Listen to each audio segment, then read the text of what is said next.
I'll have to say that I was as astonished as anyone might be that ivermectin has potential as an anti-cancer agent. I'm a cancer surgeon. We don't do parasites, okay? We don't do ivermectin. And I was not really even familiar with those people who use ivermectin. And so when, in the early days of COVID, when it became clear that ivermectin was effective in preventing and treating patients with a SARS-CoV-2 infection, I began to be aware, having looked in the literature, that there was 20 years of research showing that ivermectin had great potential in the treatment of cancer. I was introduced to a patient with stage 4 prostate cancer. Had received 2 vaccines, perfectly healthy, marathoner, no history of cancer in the family. 2 months after his second Pfizer shot, he works for the government. He's going to lose his job and his pension if he wasn't vaccinated. He was diagnosed all at once with stage 4 prostate cancer. He tells a very compelling story, melodramatic story about that 24-hour period of time in his life. And he went through the traditional protocols: radiation, chemotherapy, pharmacologic castration, all of it, over a period of 9 months. And then his doctor said, you know, there's really nothing else we can do. And his name is Paul Mann, and he was like, can't you give me more radiation? No. Can't you give me more chemo? No. Aren't there any other drugs? No. Are there any clinical trials? There's nothing. Hospice. Send for the priest. So a friend of his knew me, and she said, would you give Paul a call? He just needs some moral support, something. So I said, sure. So I began calling him. We spoke about once a week for 3 weeks, and finally, the poor guy was suffering. He had cancer in 11 bones in his body. His right leg was completely swollen, obstructed with tumor. He's miserable. And I said, Paul, I don't know if this is going to help you, but I know it's not going to hurt you.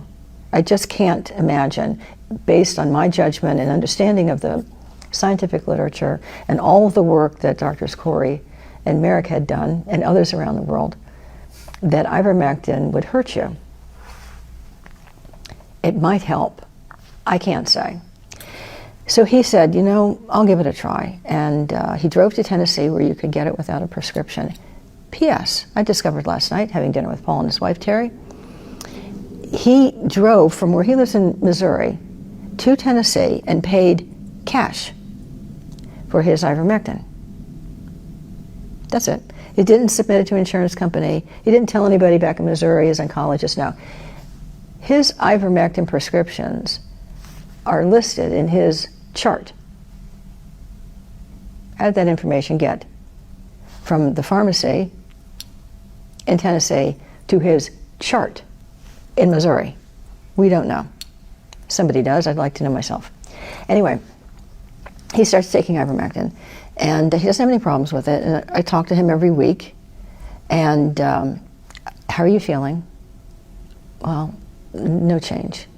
Next week, maybe a little bit better. I don't know. How's your leg? It's not quite as swollen.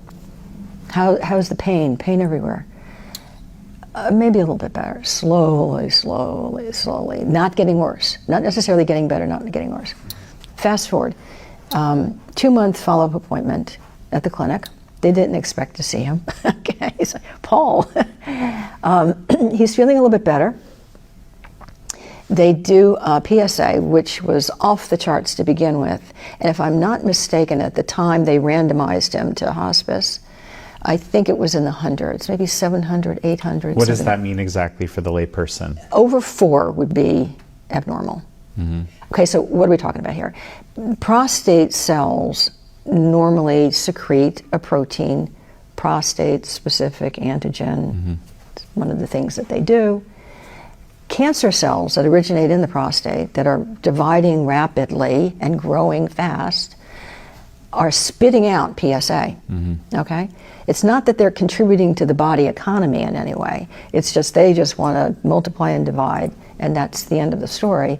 And so your PSA levels start to rise, which is a marker, a screening marker. Oh, your PSA was 4, and now it's 8. Let's do a prostate ultrasound, whatever.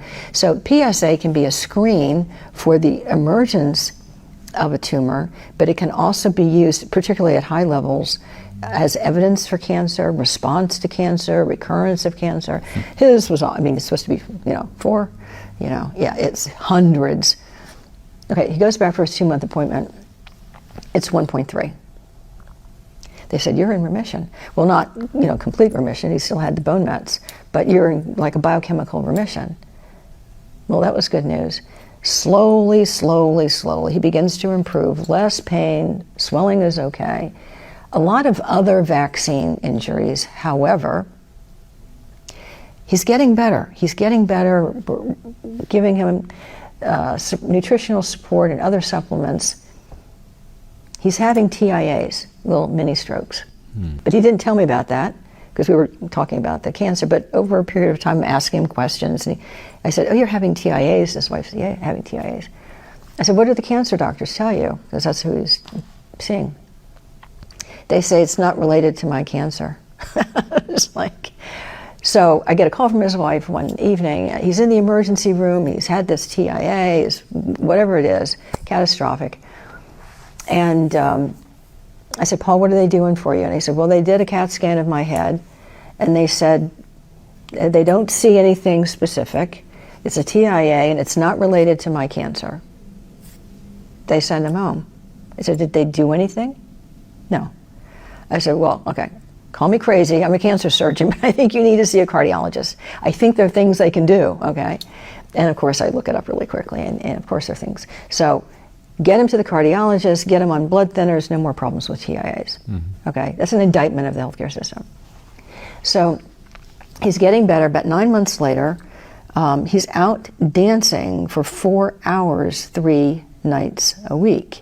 He gets a head-to-toe rescanning, and 3 of the bone mets are gone. There's no growth of the mets that are there, no new lesions. There's only one hot spot, and that's where he received radiation therapy, and the radiologist really could not distinguish whether that was a tumor hot spot or radiation change.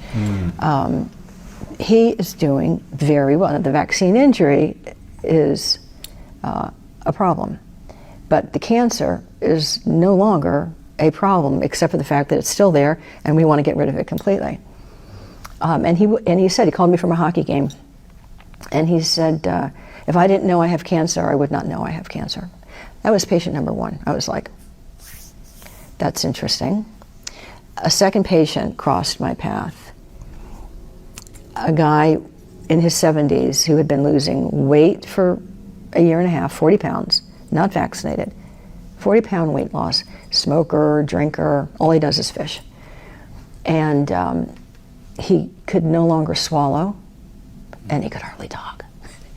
And so I got on the phone with him, and I said, Eddie, tell me a little bit about your history and so forth. He knew someone with prostate cancer who had taken ivermectin. He cured himself from prostate cancer with that. So Eddie began taking ivermectin. I have no idea what the dosing was. He was just taking it.